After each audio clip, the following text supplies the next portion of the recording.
The void sang. Not in sound, for there was none beyond the hull, but in the deep thrum of massless tension that every Irixal felt in their frontal tendrils when nearing the edge of the mapped universe. The stars here pulsed faintly with age and uncurious silence, like embers cooling in the palm of time. Commander Valaktan stood before the main viewing aperture of the Virak Thun, hands folded behind his cloaked carapace, posture tall, impeccable, unmoving. 4 optical slits blinked in unison across his vertical brow ridge. His breath did not fog the chamber. Irixal physiology was too refined for such messy signs of presence. Yet, he radiated presence. Authority hung from his spine like a battle standard.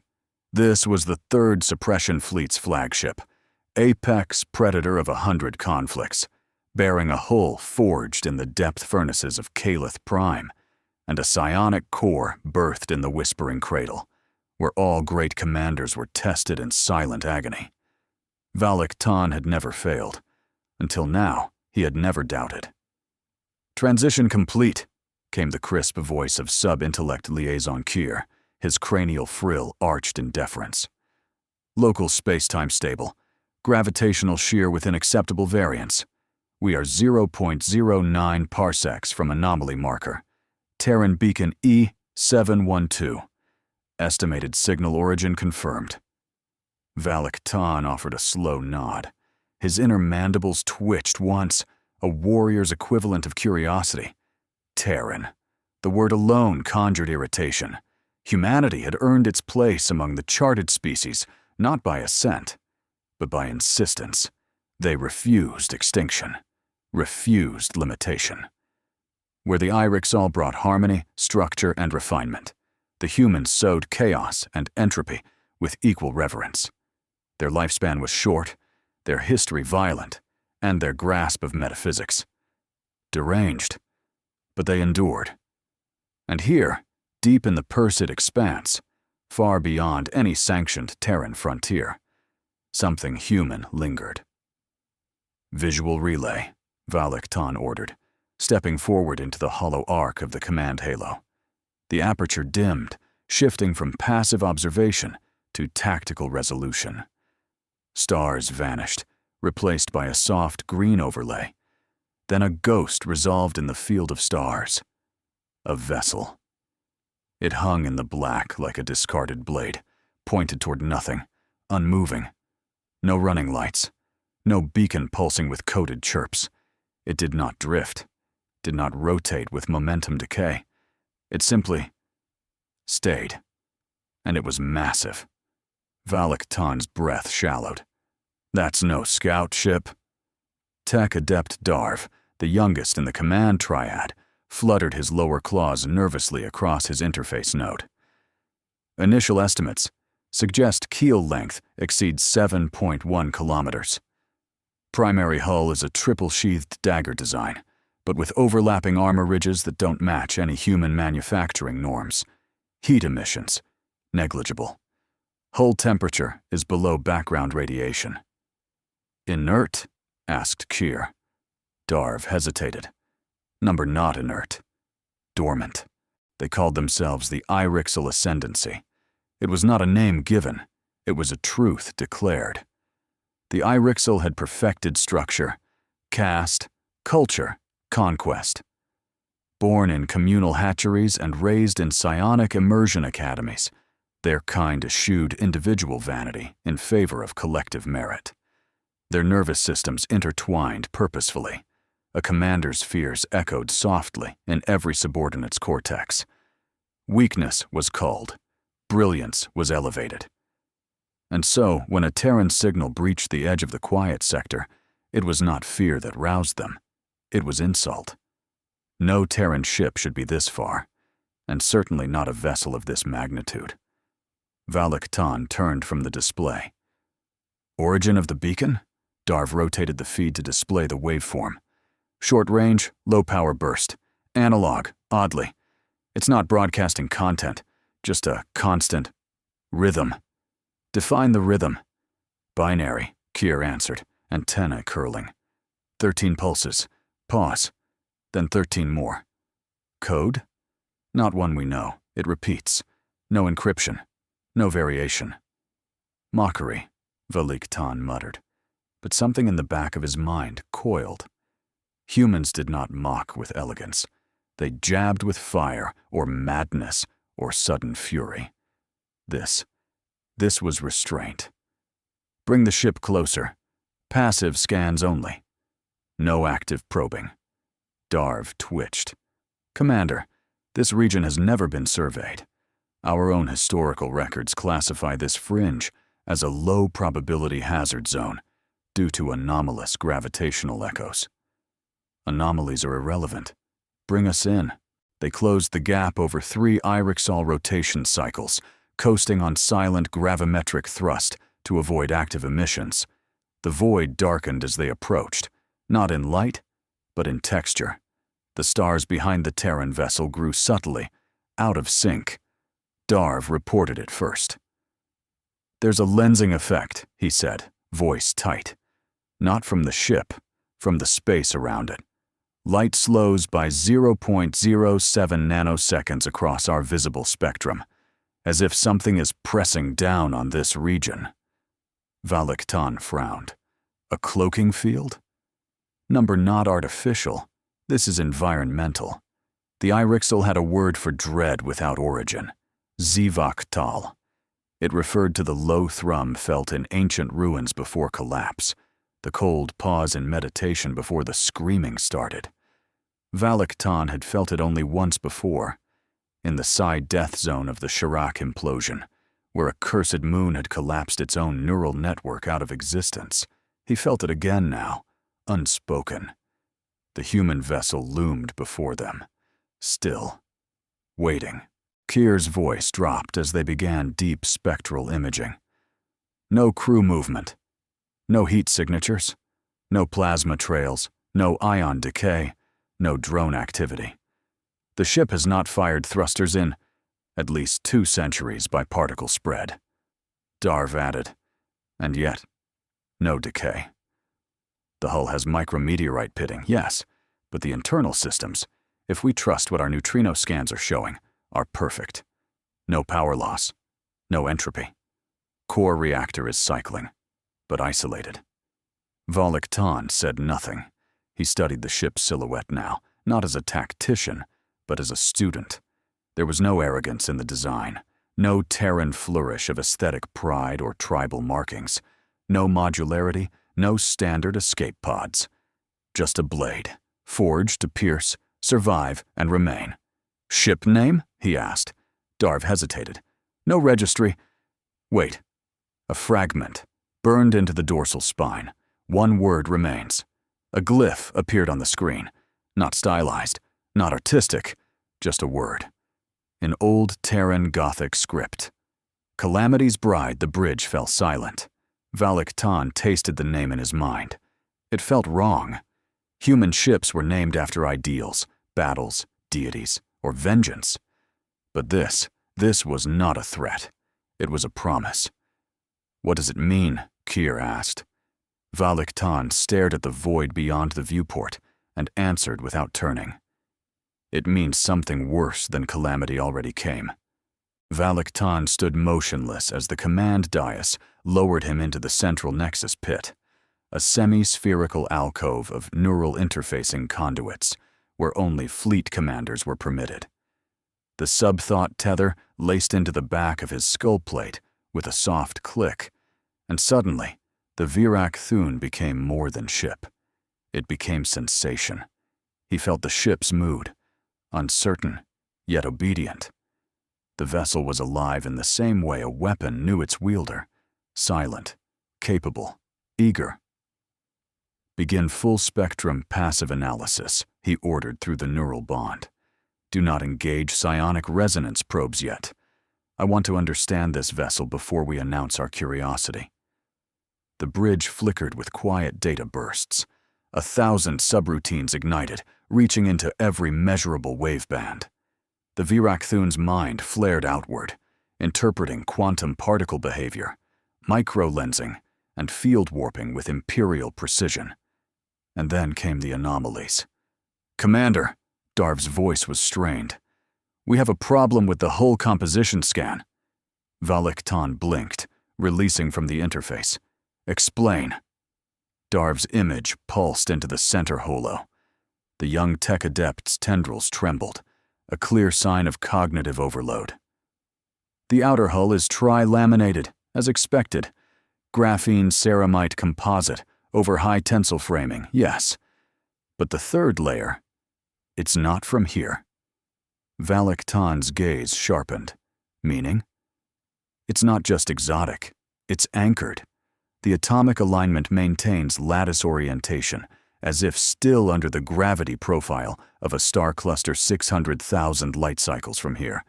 We cross-referenced. "That system collapsed 5 Terran centuries ago."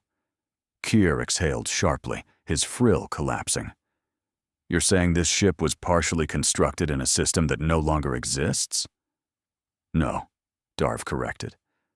"I'm saying the materials were forged in conditions that no longer can exist. That section of the ship, the forward prong and dorsal matrix, is laced with memory matter alloys. It remembers where it was made. It refuses to reorient to local gravity." Valak-Tan's voice dropped. "And they carried it here." Silence settled. Then came another ping. "Life signs?" Kier asked tentatively. "No biological activity," Darv responded. "But there's movement inside the hull. Slow, rhythmic, not mechanical, fluidic. Something is being circulated.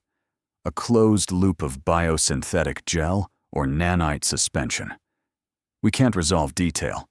The internal core is shielded by 7 layers of electromagnetic deflectors." "7?" Valak-Tan repeated.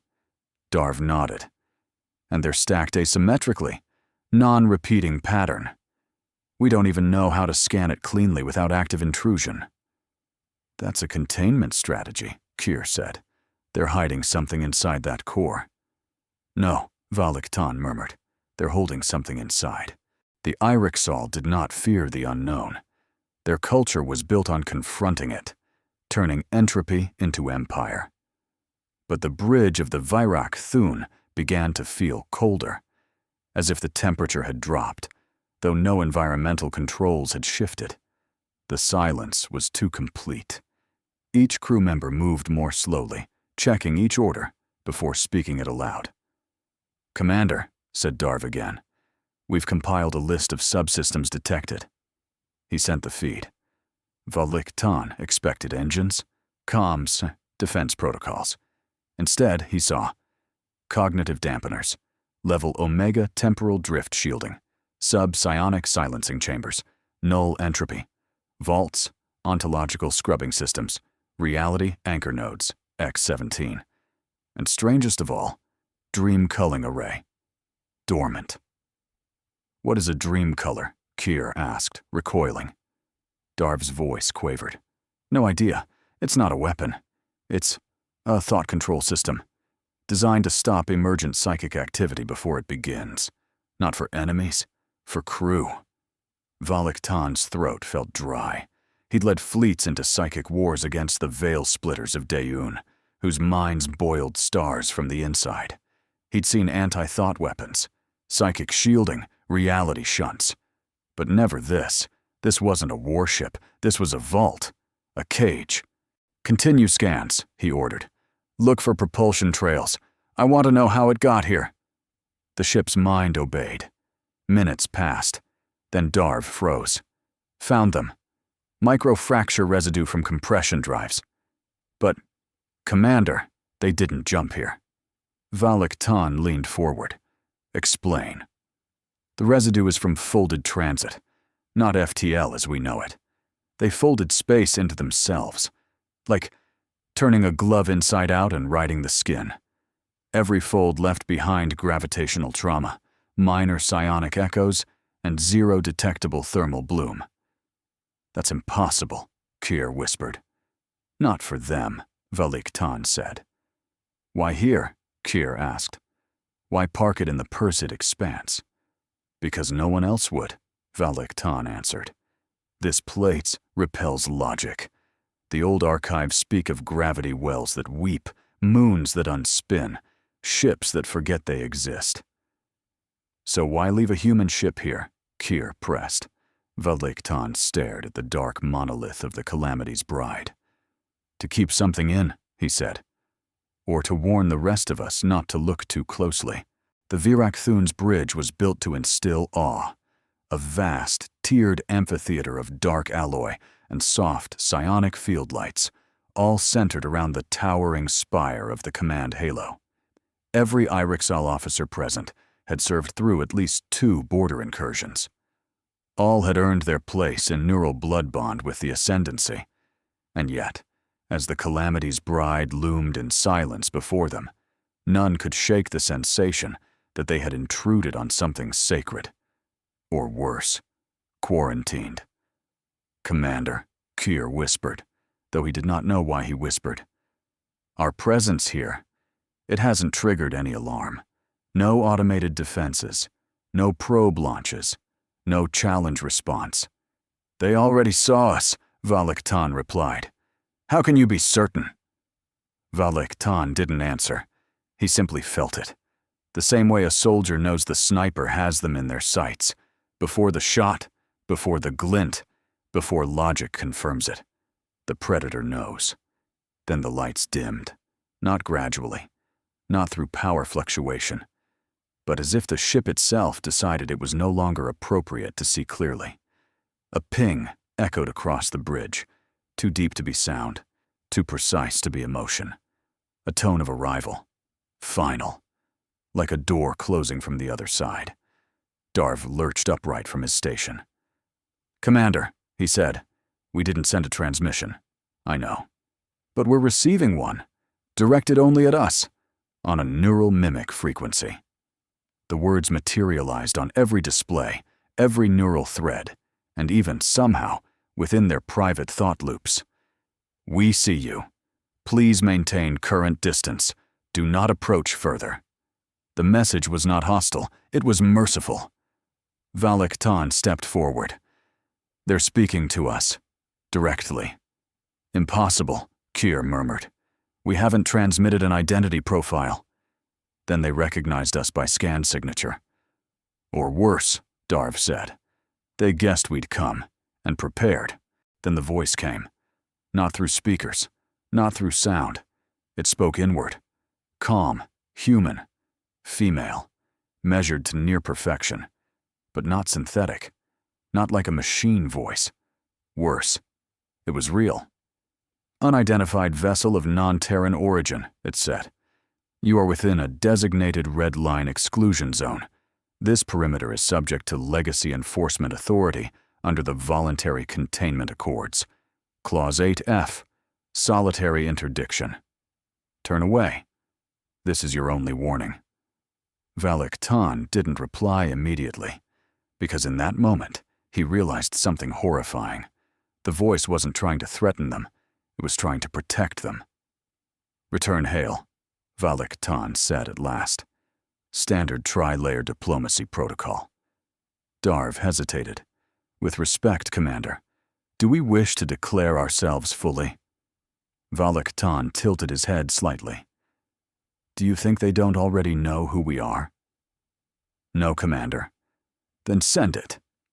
The pulse burst outward, a sharp cone of encoded data, linguistic templates, cultural markers, formal declaration of presence, and authority per galactic customary law. Silence. Then, received. No further transmission necessary. Another pause. Then the message continued.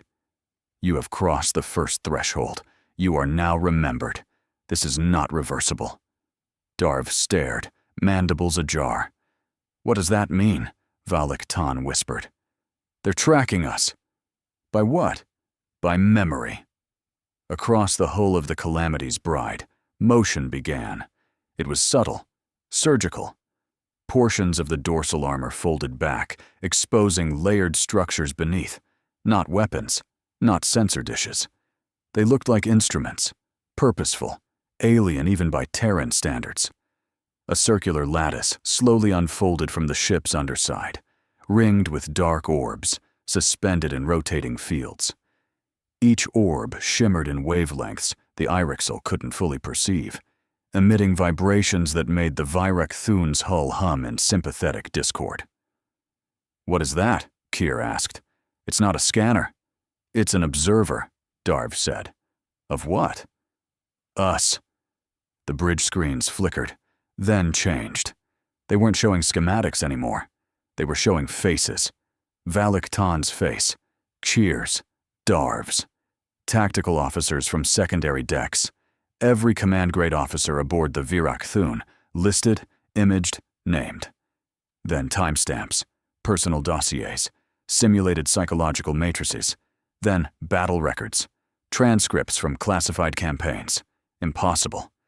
Then, deeper.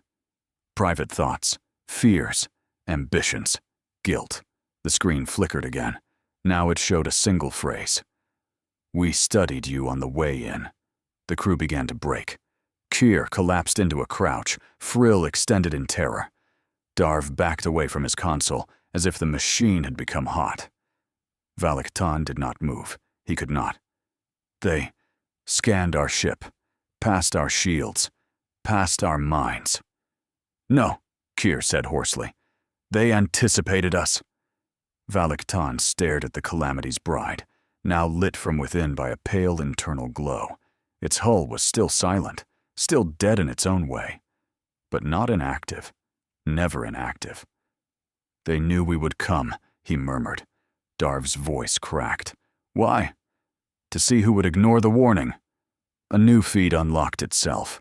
The Virek Thun's interface flared once, then resolved into a rotating 3D schematic. It wasn't their schematic. It was the Calamity's bride's own internal systems, freely offered, deliberately transmitted. Valak Tan watched in stunned silence. One by one, systems revealed themselves, but none were categorized by weaponry, crew support, or traditional architecture. They were labeled by Emergency Response Phase. Tire 1, Anomalous Isolation. Tire 2, Intrusive Memory Leaks. Tire 3, Existential Bleed Over Tire. 4, Reality Softening Event. Tire 5, Screamer Encounter. That last one pulsed, dimly, dormant, and below it the words, Crew, in stasis, failsafe status, active reason for stasis, recovery, containment breach, resolved. "Commander," Darv whispered, "there are people on that ship."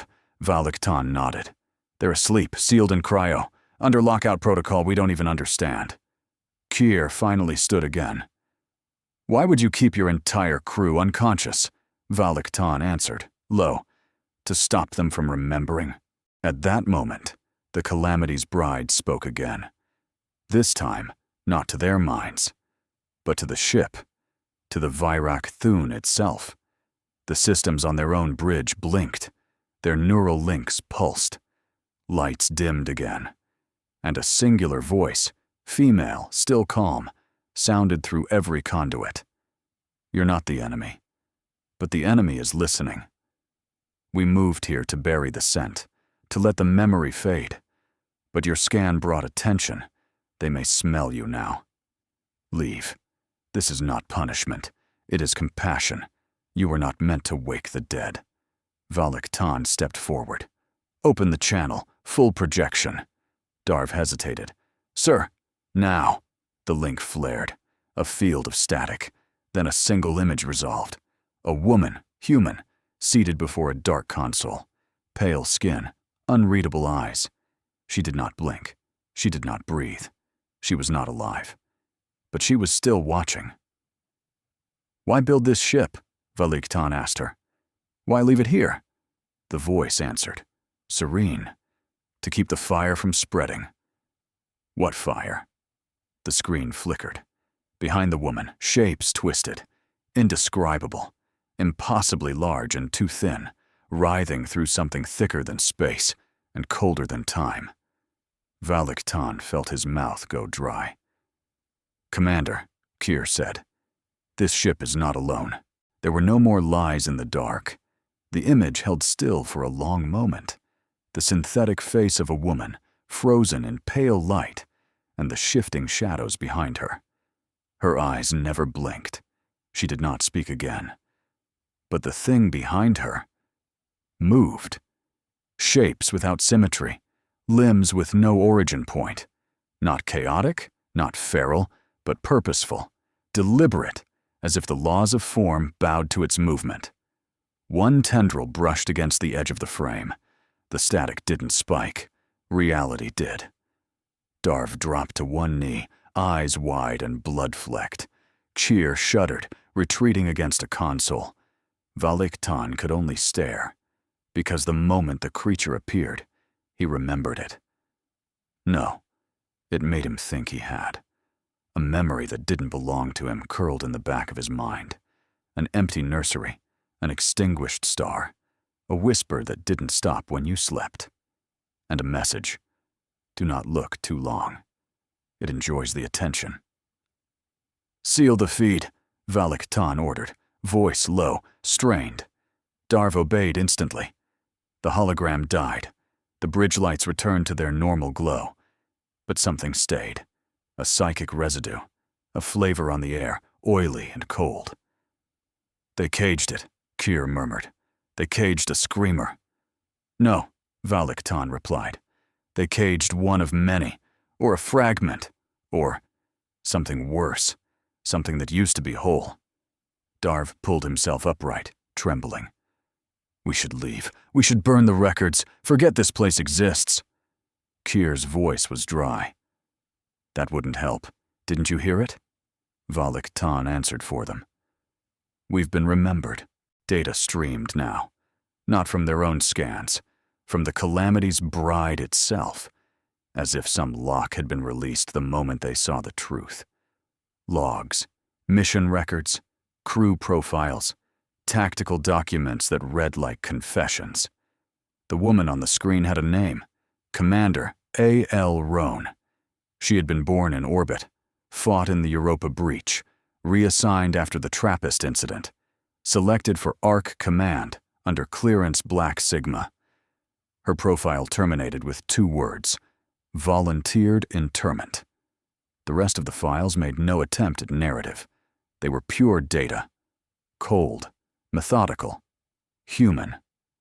Mission designation, last line/exile construct. Primary objective, contain metaphysical breach site, maintain passive suppression field, prevent emergent contact from outer reality predators, screamers, via dampening grid. Crew state, induced cryostasis, rotational cognition forbidden, direct memories of the event sealed. Containment procedure, maintain orbit in dead zone system, suppress all emissions, await replacement, none scheduled. Secondary objective, serve as deterrent, provide warning, permit escape to uninvolved observers. Only engage in defense if contact protocols are breached. There was a final line at the bottom, not military, just personal. We buried it where no one else dared. We stayed behind. Don't make it worth nothing. Darv reviewed the logs in silence. His trembling had stopped. Instead, he looked numb. This wasn't a punishment, he said. It was a sacrifice.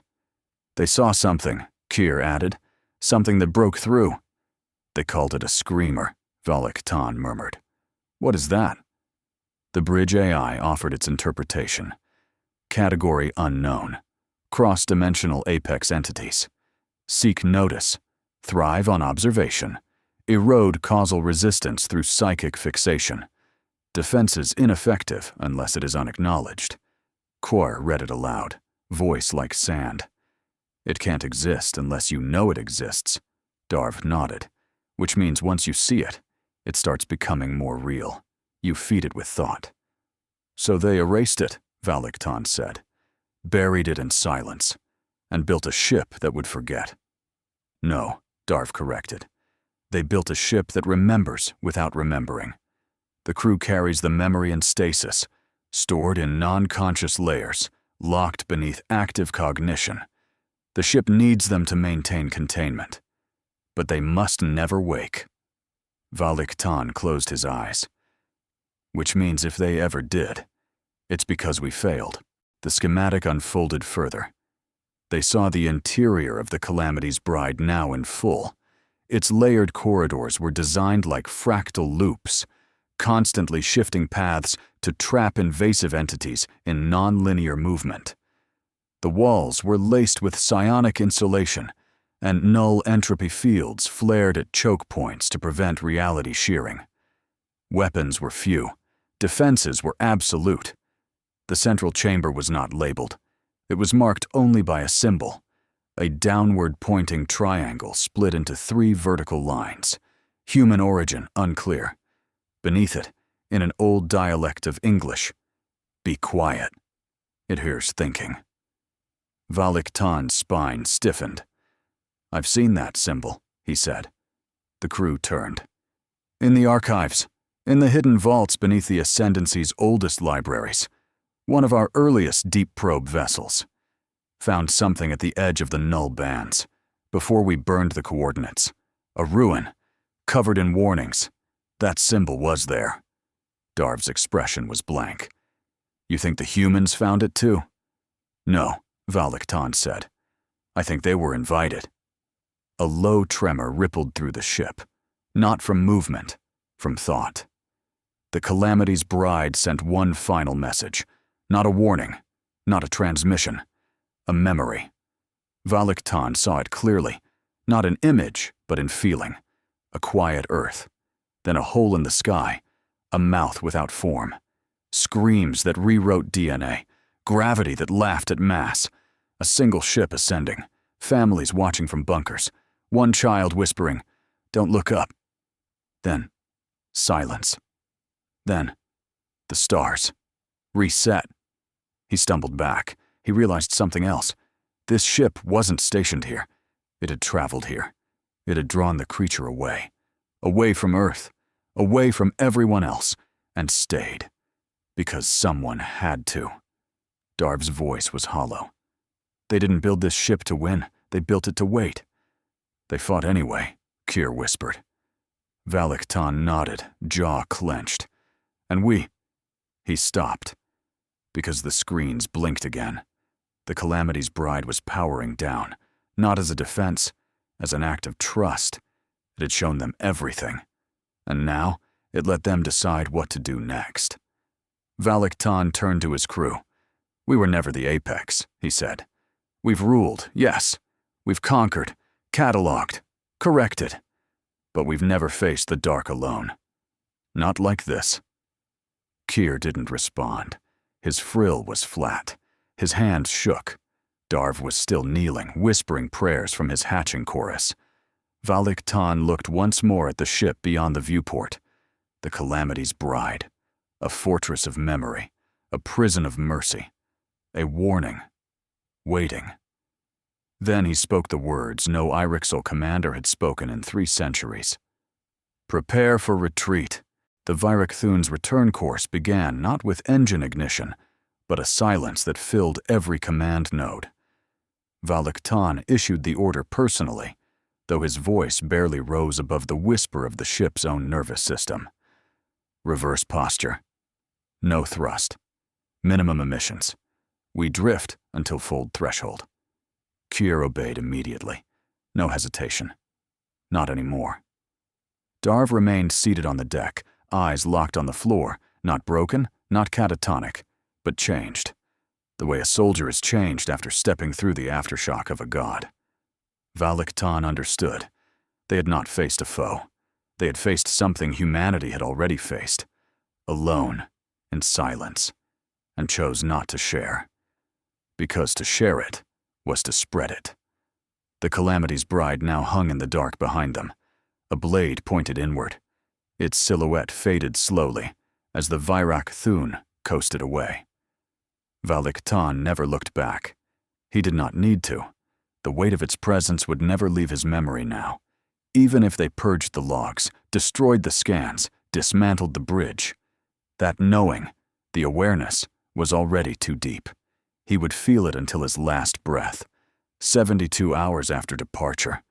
Outside the local field distortion, reality normalizing. Valak Tan stood alone in the containment reflection chamber, a spherical vault where commanders entered full dissociation from crew cognition. Here, thoughts could pass unshared. Here, fear was allowed. And here, at last, he recorded the report. His mandibles clicked, voice calm, the stillness before entropy. This is High Lord Commander Valak Tan of the 3rd Suppression Fleet. We encountered an unregistered Terran vessel in the Perseid Expanse, beyond the mapped silence. The ship was not derelict. It was not lost. It was placed. Deliberately. The vessel's name, Calamity's Bride. Terran origin. Design unknown. Size, scope, and technological capacity beyond any ascendancy estimation. A pause. Correction. Technological philosophy beyond ascendancy comprehension. He stared at the recorder sphere. It stared back. The humans did not build that ship for war. They built it for containment, for sacrifice. Every subsystem, every corridor, every seal, every mind aboard. It all serves one purpose, to keep something locked away. He stepped forward. Something that cannot be destroyed. Something that wants to be noticed. The Terrans faced it, long ago. They did not defeat it. They did not escape it. They made the only choice they could. They took it with them, and they went where no one else dared. They waited.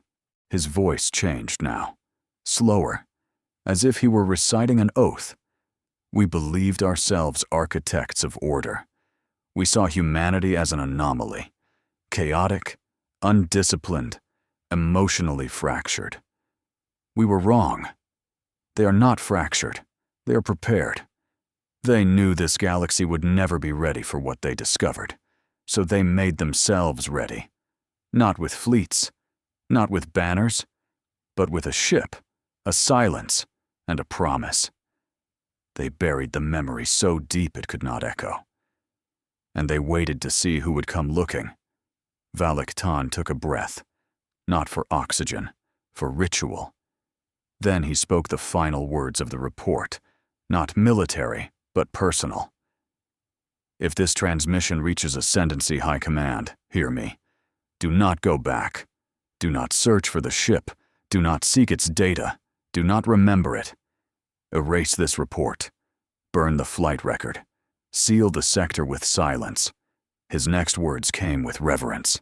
They let us leave. Decrypted transcript. Vor 3rd Sup Fleet. Priority Red Omega. Delivered status. Unknown. Recall status. Null sector. Classified far behind them. The Perseid Expanse dimmed. The stars around Calamity's Bride twisted in quiet rhythms. The beast slept. The humans did not.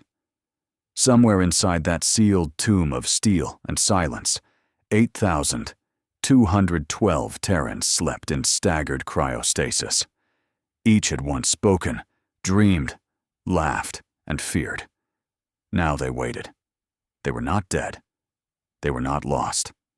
They were holding the line. Because no one else could. Because no one else would. Valak Tan did not sleep on the return voyage. He stood before the stars, every day, unmoving. He no longer felt shame. He no longer felt awe. Only a quiet, sharp clarity. The Irixol were mighty. But the humans were terrifying. Not for their weapons, not for their technology, but because they understood what must be done. And then they did it. They didn't wait for consensus. They didn't ask for reverence. They just volunteered. And waited. Final entry. Commander's personal log, I'm afraid. Not of what we saw, but of what we almost woke. The Terrans built a coffin for something that feeds on thought, and they climb inside it every day to make sure it stays closed. I used to believe we were the apex, that we were the final word in order and resolve. I was wrong. We were never the apex species. They were.